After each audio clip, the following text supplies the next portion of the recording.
அவங்கள ஒரு 2 லைன் பாட சொல்லி நீங்க கேளுங்க. ம்.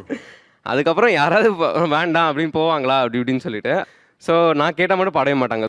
ஒரு சனம் தூங்கிருச்சு, ஓத காத்தும் அடிச்சிருச்சு, பாவி மனோ தூங்கலை, அதுவும் ஏனோ புரியலை. குயிலு கருங்குயிலு மாம மன குயிலு கோலம் போடும் பாட்டாலே, மயிலு இளமயிலு ஆசை கவி குயிலு ராகம் பாடும் கேட்டாலே, செய்தி சொல்லும் பாட்டாலே,